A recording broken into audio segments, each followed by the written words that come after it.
오늘은 하나님의 경고라고 하는 주제로 말씀을 전하겠습니다. 축구 좋아하시죠? 요새는 축구는 그냥 남자만 좋아하는 게 아니라 여성분들이 더 좋아하는 것 같아요. 여성분. 연예인들이 나와가지고 무슨 잘 하지도 못하는 축구를 하는 프로그램이 있는데 그걸 그렇게 많은 사람들이 보더라고요. 그거를 여성들도 요새 축구를 굉장히 좋아하고, 어떤 분은 남편 축구하는 거 구경하러 왔다가 축구를 배워가지고 축구에 미쳤대요. 축구에 그렇게 축구를 좋아한대요. 오늘 제가 축구 얘기하려고 하는 게 아니고, 축구를 이제 진짜 선수들이 축구를 하다 보면은 이제 파울을 할 때가 있죠. 위험하면 이제 파울을 하는데, 어떤 선수는 굉장히 심하게 파울을 하는 선수가 있어요. 탁 그냥 반칙을 하는 거죠. 그러면은 너무 심할 때는 이제 주심이 빨간 카드를 딱 꺼내야죠. 빨간 카드, 레드 카드를 꺼내면 퇴장입니다. 끝이에요. 다시는 못 들어와요, 그 경기. 근데 웬만하면 레드 카드를 안 꺼내요, 주심이. 그 전에 뭘 꺼내요? 경고, 옐로우 카드를 딱 보여주는 거예요. 옐로우 카드는 경고예요. 옐로우 카드를 받았다고 쫓겨나지는 않습니다. 계속 축구를 하는데 한 번 더 그렇게 하면은, 두 번째 옐로우 카드를 받으면은 레드 카드가 나와요. 지금 완전 쫓겨나서 그 게임은 뛰지 못하는 거예요.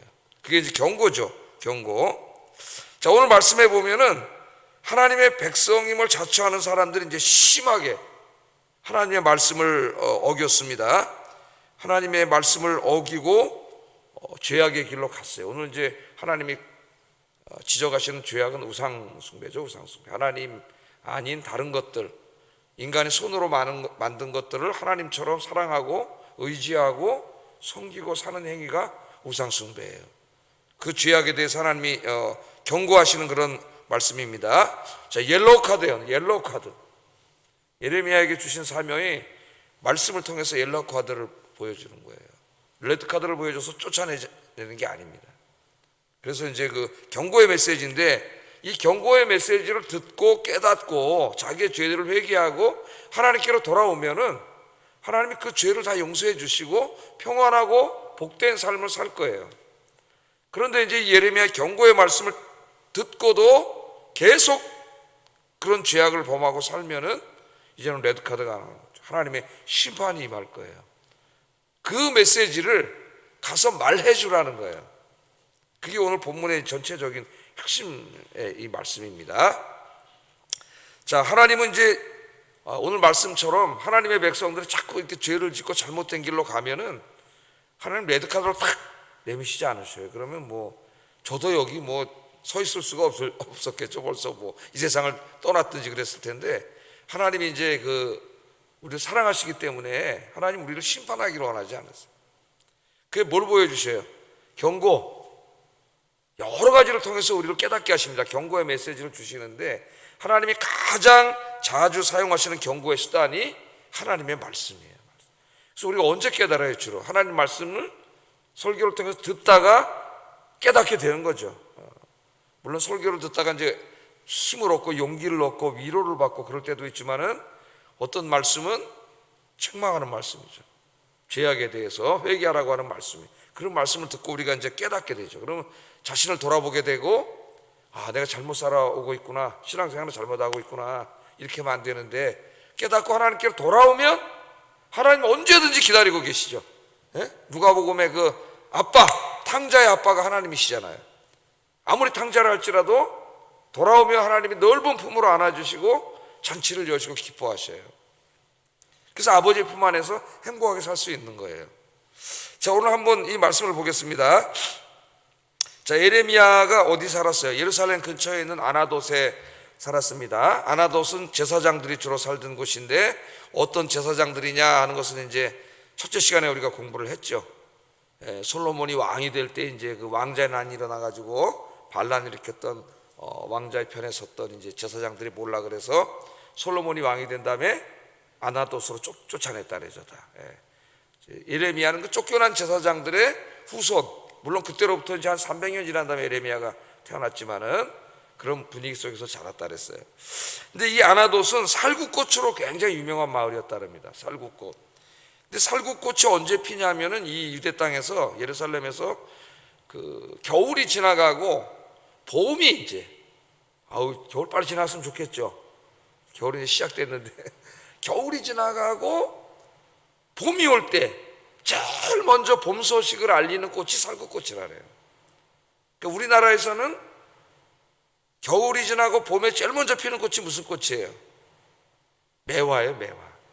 매화꽃이 제일 먼저 피는데 매화를 그렇게 흔하게 보기는 어렵습니다. 저희 남산에 이렇게 막 올라갔다 내려갔다 하면 저 남산 중간에 매화가 있어요. 제가 보는 매화가 있는데 얼마나 예쁜지 몰라. 근데 그 다음에 이제 개나리도 좀 피고 뭐 그렇지만 사실 이제 우리나라 봄이 왔으면 모든 사람이 강하게 느낄 수 있게 알려주는 꽃이 뭐예요? 벚꽃이에요, 벚꽃. 그래서 그냥 벚꽃은 전국에 다 피고 동네 가로수도 벚꽃으로 쫙 돼 있고 막 지역마다 벚꽃 축제를 열고 그러잖아요. 그러면 사람들이 기분이 막 좋아지고 우울했던 사람도 막 기분이 상쾌해지고 그렇습니다. 그것을 생각하면 되겠어요. 벚꽃 축제를 하는 것은. 그러니까 살구꽃이 피면은 그 겨울이 지나가고 뭔가 희망적이고 그런 것이죠. 그래서 어느 날 이제 그 예레미야도 살구꽃이 피니까 아마 그 살구꽃을 보고 있었던 것 같아요. 이제 겨울이 지나고 봄이 와서 살구꽃이 환하게 피어 있는 것을 이제 그 꽃구경을 하고 있는데 그때 하나님이 찾아오셨어요. 하나님은 우리 예배 시간에도 찾아오시지만은 일상 속에서 찾아오십니다. 일상 속에서 하나님 찾아오셨어요. 그래가지고 예레미야에게 말씀을 하십니다. 11절에 보면 여호와의 말씀이 또 내게 임하니라 이르시되 예레미야야 네가 뭘 보느냐. 하나님 이렇게 말씀합니다. 너 뭘 보고 있느냐? 예레미야 뭐 하고 있어요? 지금 벚꽃 구경하고 있죠. 벚꽃이 아니구나. 살구꽃 구경하고 있잖아요. 살구꽃 쫙쫙 핀 살구꽃을 구경하고 있습니다. 그래서 11절에 보면은 대답하되 내가 살구나무 가지를 봅니다. 어떤 사람은 이 가지에다 방점을 두고 있는데 살구나무 가지에 핀 꽃을 보고 있는 거죠. 꽃을 보고 있습니다. 꽃놀이 하는 여러분 이제 만약에 봄에 벚꽃을 저 여의도에 가서 막 윤중로에서 벚꽃을 보고 있는데 하나님이 야 너 뭐 보고 있냐? 저 벚꽃을 보고 있습니다. 그럼 똑같은 거죠. 살구꽃을 보고 있습니다. 그렇게 말했습니다. 살구나무 가지를 보고 있습니다. 그랬더니 하나님이 말씀을 하세요. 말씀을 하시는 12절에 여호와께서 내게 이르시되 내가 잘 보았다. 꽃놀이 잘하고 있거나 잘 보았다 그러시면서 이는 내가 내 말을 지켜 그대로 이루려 함이라 하시니라. 뭔가 좀 다소 엉뚱한 것 같은 그런 말씀을 하셔요. 우리가 읽고 있는 개역 개정에는 그렇게 되어 있는데 세번역 성경에 보면은 이렇게 되어 있습니다. 좀 더 정확하게 되어 있어요. 한번 읽어보겠습니다. 시작.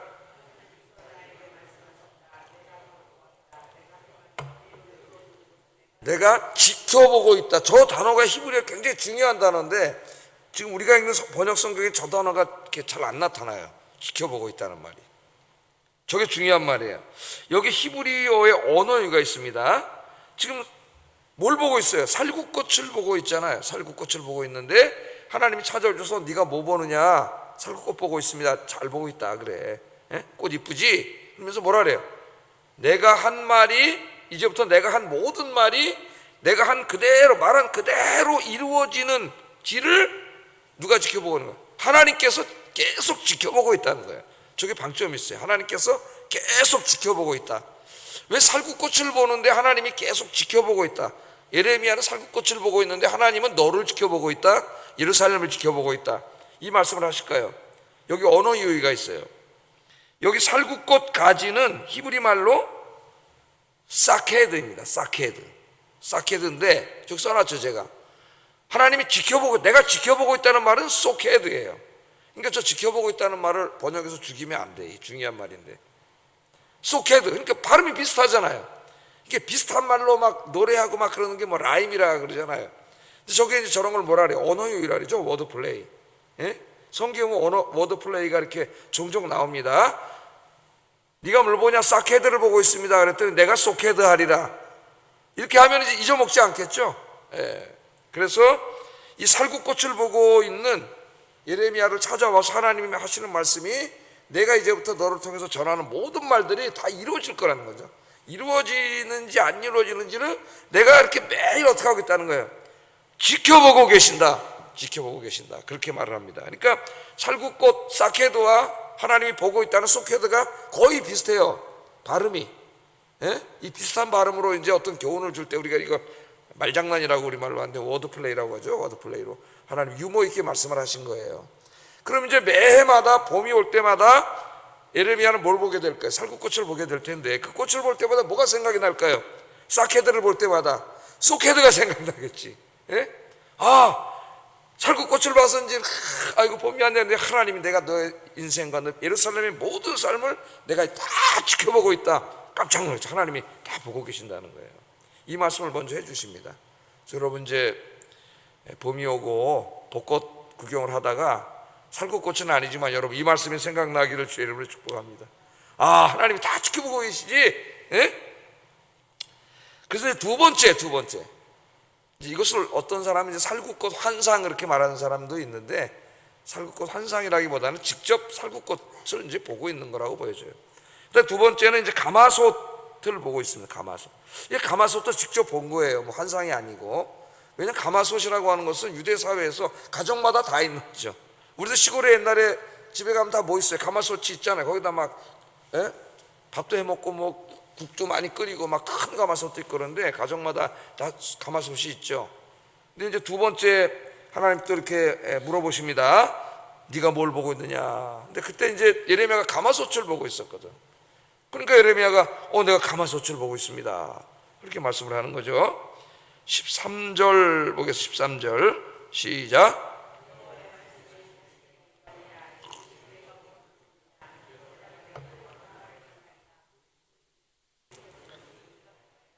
그냥 빈 가마솥이 아니라 가마솥을 보고 있는데 거기 막 국을 끓여가지고 막 펄펄펄펄 끄는 거죠. 그게 쏟아지면 어떻게 되겠어요? 사람이 다 큰일 나겠죠. 근데 그게 약간 기울어져 있는, 북쪽에서 이렇게 남쪽으로 기울어져 있는 그런 가마솥을 보고 있었던 것 같아요. 근데 그 가마솥을 보고 있습니다. 그렇게 얘기를 합니다. 그게 좀 북쪽에서 남쪽으로 약간 기울어져 있습니다. 그렇게 이제 예레미야가 자기가 본 것을 얘기했어요. 그랬더니 또 이 일상이 하나님 또 찾아와서 말씀하시는 거예요. 이제 정말 하나님이 하시고자 하시는 말씀을 합니다. 아까 살구꽃은 내가 다 지켜보고 있다 너희들. 이번에 가마솥에서 이제 가마솥 기울어져 있는 것, 그것을 통해서 하나님이 메시지를 주십니다. 14절 15절 한번 읽어보겠습니다. 시작. 재앙이 북방에서 일어나 이 땅의 모든 주민들에게 부어지리라. 내가 북방 왕국들의 모든 족속들을 부를 것인즉 그들이 와서 예루살렘 성문 어귀에 각기 자리를 정하고 그 사방 모든 성벽과 유다 모든 성읍들을 치리라. 여호와의 말이니라. 아까 살구꽃은 이제 하나님의 말씀, 내가 너에게 전하는 모든 말이 다 이루어지는지 안 이루어지는지를 내가 매일 지켜보겠다고 하시는 이제 이 말씀, 하나님 보고 있다는 말씀을 하신 다음에 이 말씀도 구체적인 이제 말씀입니다. 끓는 가마솥이 북쪽에서 남쪽으로 기울어져 있는데 그걸 통해서 하나님 어떤 말씀을 주셔요? 하나님의 심판이 임할 거라는 거예요. 이제 그 국물이 쏟아지기 일보 직전에 이제 기울어졌기 때문에, 이게 바로 잡히면 괜찮은데 바로 잡히지 않으면 이제 확 쏟아지면 이제 밑에 있는 사람 다 난리가 나는 거죠. 그 끓는 가마솥이 뭘 이야기하느냐? 앞으로 전개될 일에 대해서 하나님 말씀하시는데 하나님의 임박하는 심판을 이야기하셔요. 아직 심판하지 않으셨어요. 근데 그 심판이 임박했음을 알려줘요. 임박했음. 근데 북쪽에서 온다 그랬죠. 북쪽에서. 북쪽에서 옵니다. 근데 이건 누구냐면 이제 바벨론은 물론 그 예루살렘의 동쪽에 있죠. 동쪽에. 근데 예루살렘을 쳐들어올 때 그 북쪽으로 돌아서 이렇게 내려오기 때문에 북쪽에서 온다는 거예요. 그래서 이제 예레미야를 읽다 보면 이 북쪽에 있는 이 민족, 쳐들어오는 민족이 바벨론임을 우리가 금방 알게 됩니다. 이제 예레미야를 읽다 보면은 바벨론과 그 북쪽에 있는 바벨론을 따르는 몇몇 민족들이 연합해서 이제 예루살렘을 치러 오는 거죠. 예루살렘 공격한 전쟁이 일어나는 거예요. 근데 그것을 하나님의 심판이라고 이야기해요. 그러니까 여러분 오늘 제가 기도하고 있는데 하나님이 참목사에 너 뭐 보고 있냐? 내가 끓는 가마솥을 보고 있습니다. 예를 들어 그렇게 말했는데, 이제 곧 저 중국하고 러시아하고 북한하고 연합군을 형성해서 서울로 쳐들어올 거다, 공격할 거다. 그 얘기를 한번 들었다고 생각해 보세요. 그런 이야기를 한 거죠. 지금 하나님께서 말씀을 한 거예요. 자, 그럼 왜 하나님께서 이 택하신 백성들이 살고 있는 예루살렘 성을 이 무자비한 민족들을 통해서 치시려고 하시는가, 심판하시려고 하시는가? 그 이유를 하나님 분명히 가르쳐 주십니다. 이걸 알아야 회개를 하든지 뭐 어떻게 하든지 할 거 아니에요. 그 사람 잘못이 뭔지를 가르쳐줘야지, 고치지. 16절 한번 읽어보겠습니다. 시작.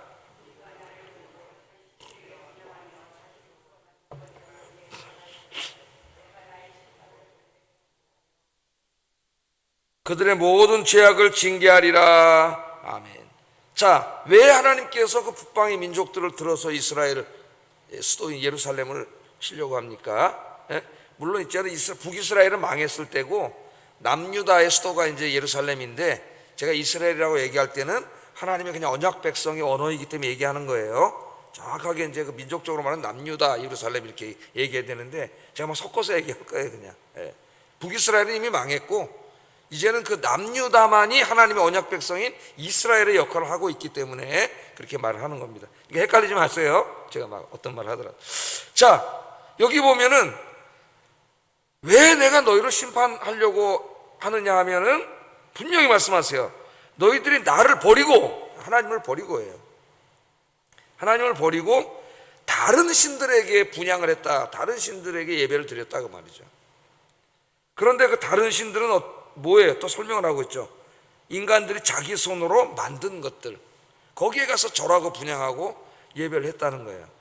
그럼 그 당시에 여러분 우상들이, 이건 진짜 이제 인간이 만든 신의 형상인데 뭘로 만들어요? 돌로 만들고 나무로 만들고 또 금속으로 만들고 다 이렇게 만들었죠. 그럼 그 신은 누가 만든 거죠? 인간이 만든 거예요. 인간이. 예? 인간이 어떻게 만든 거예요? 인간이 불안하잖아요. 막 홍수가 날 수도 있고 막 적군이 쳐들어올 수도 있고 지진이 날 수도 있고, 자기 힘으로 어떤 그 재앙을 막을 수 있을 때는 불안하지 않습니다, 인간이. 근데 자기 힘으로 어떻게 막을 수 없는 것에 대해서 인간은 불안을 느껴요. 그러니까 여러분, 이제 불안이 심한 사람들은 비행기를 못 타. 왜? 비행기는 내가 어떻게 통제할 수 있는 게 아니잖아요. 거기 할 수 있는 게 없어요, 위험이 닥치면. 그게 불안해요. 또 엘리베이터도 내가 어떻게 할 수 있는 게 아니야. 다 자동으로 움직이는 거기 때문에. 예? 그런데 타면 이제 이 불안증에 빠진 사람이 불안해지는 거예요. 자기 힘으로 할 수 없는 게. 그러니까 인간이 불안하니까 뭔가 굉장히 강력한 힘을 가진 어떤 존재가 나를 좀 지켜줬으면 좋겠다 하는 그런 이제 마음이 생기는 거지, 인간의 마음속에. 예? 어떤 막 옛날에 귀신들도 많이 믿고 그랬잖아요. 귀신들이 막 쳐들어오면 나를 해야 할 텐데, 마귀들 막 이런 귀신들이 좀 뭔가 어떤 강력한 존재가 나를 지켜줬으면 좋겠다. 그 존재가 계시죠, 원래는. 누구세요? 하나님이세요, 하나님. 네. 그런 이제 하나님을 떠났기 때문에 인간이 불안해진 거예요. 그래서 어떻게 해요? 그 신을 자기가 만드는 거예요. 예? 그래서 막 돌을 깎아서 막 이따바르게 만들어 놓고 막. 예? 아세라는 나무로 만든 신이에요. 목상이에요, 목상. 우리나라도 시골에 가면은 무슨 장승들만 서 있잖아요. 그런 거 생각하시면 되겠어요. 목상이에요, 목상. 예? 나무 깎아서 만들고 그걸 자기 손으로 만들어 놓고 그게 신이 된 거예요. 그리고 이제 몇 세대가 지나니까 다 그 신으로, 진짜 그런 신이 존재하지도 않는데 지네들이 나무 깎아서 만들어 놓고, 그 신들은 다 인간의 마음속에서 상상의 산물이에요. 다 인간이 만들어낸 거예요, 인간이. 예? 불안하니까. 예? 근데 그것들을 이제 몇 세대가 지나면 진짜 신이 되고 신으로 섬기고 거기 가서 기도하고 예배하고 막 이렇게 되는 거죠. 이스라엘 백성들이 가나안 땅에 들어가니까 맨 그런 사람들만 살아요. 그래서 하나님을 떠나서 하나님 버리고 점점 이제 그 신들을 섬기기 시작했어요. 왜 그런 건 잘 아시죠? 가나안은 농사 짓는 땅이고 하늘에서 비가 와야 되고. 예? 근데 가나안 사람들이 뭐라 그래? 비를 내려주고 풍년을 주는 거는 바알과 아세라다. 그러니까 정말 그렇구나. 그러고 이제 하나님을 버리고 그걸로 간 거예요, 우상숭배.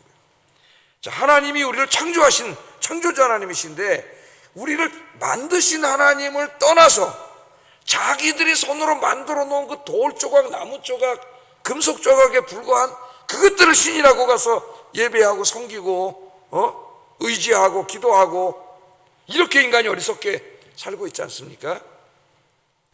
바로 그렇게 살고 있기 때문에 하나님이 심판이 임한다고 이야기하는 거예요. 이걸 우리가 뭐라 그래요? 우상숭배입니다. 우상숭배가 다른 게 아니에요. 하나님 아닌 다른 것들을 하나님보다 더 사랑하고 의지하고 섬기는 게 우상숭배예요. 그래서 그 C.S. 루이스라고 하는 유명한 작가가, 크리스찬 작가, 그런 말을 했지 않습니까?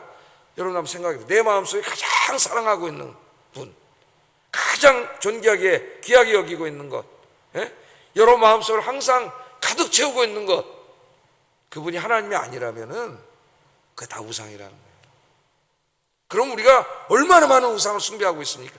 나는 손으로 뭘 깎아서 내가 형상을 만들어서 섬긴 적이 없어서 난 우상 숭배자가 아니다. 천만의 말씀이에요.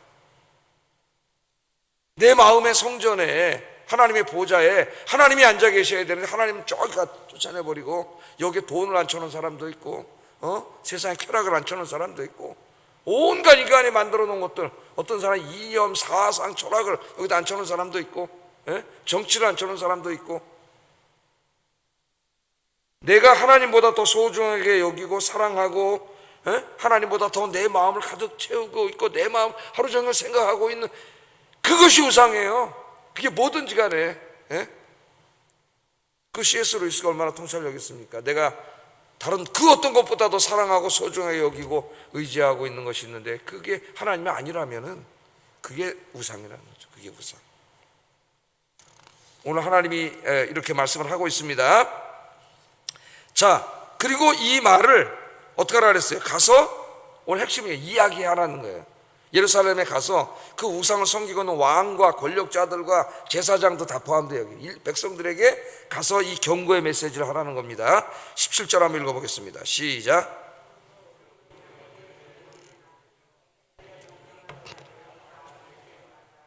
그들 때문에 두려워하지 말라. 내가 그들 앞에서 두려움을 당하지 않게 하리라 하고, 그 다음에 가서 이제 사역할 지켜준다는 말씀이 쭉 오늘 읽은 말씀 다 나와요.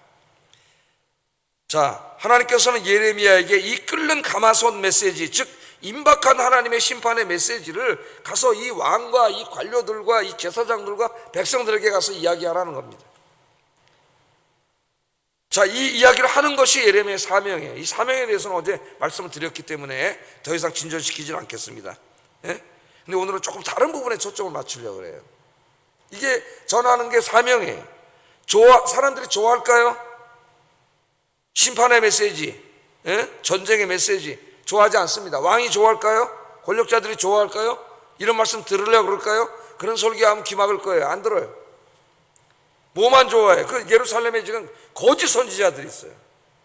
하나님의 심판이 끓는 가마솥에 기울어져 있는데도 왕 앞에 가서 사람들에게 뭐라 그래요? 하나님 우리를 사랑하십니다. 하나님 우리에게 평화를 주실 겁니다. 하나님 우리에게 복을 주십니다. 하나님이 바벨론으로부터 지켜주십니다. 할렐루야. 거짓말이에요. 거짓말인데 사람들이 듣기가 너무 좋아하는 말이에요. 너 잘 된다, 복 받는다, 돈 많이 번다.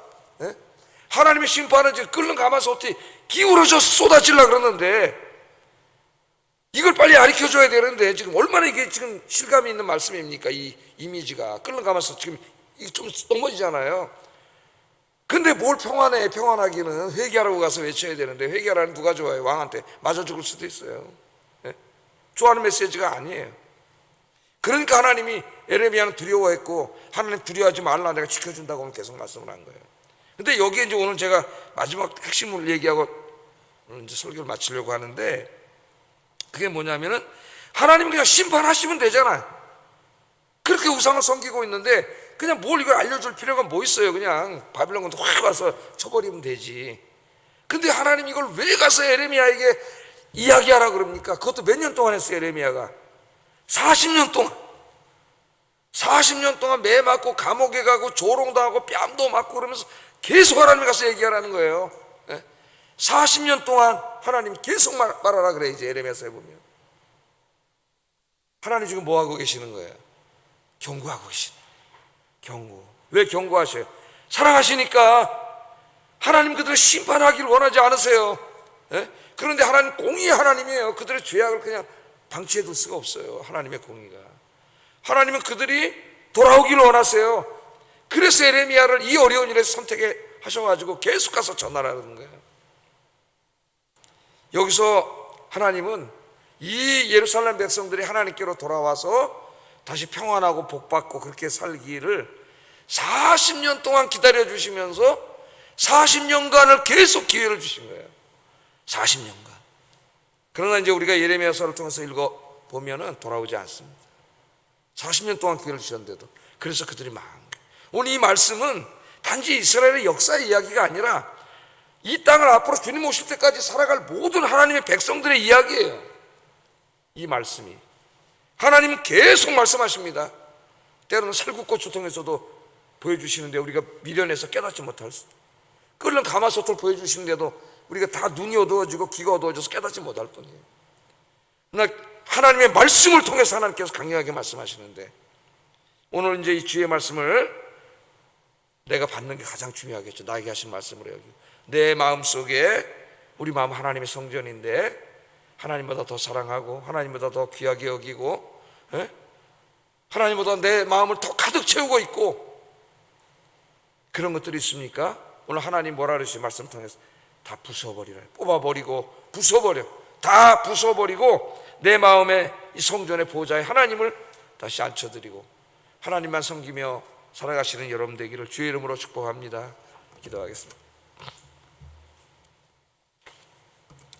자, 살구꽃, 우리 여러분 벚꽃이 이제 활짝 피는 거 볼 때마다 하나님께서 항상 나의 삶을 지켜보시고 모든 것을 지켜보고 계시는구나, 하나님 보고 계시는구나, 늘 기억하게 하소서. 여기 있는 꽃, 강단의 꽃을 볼 때도.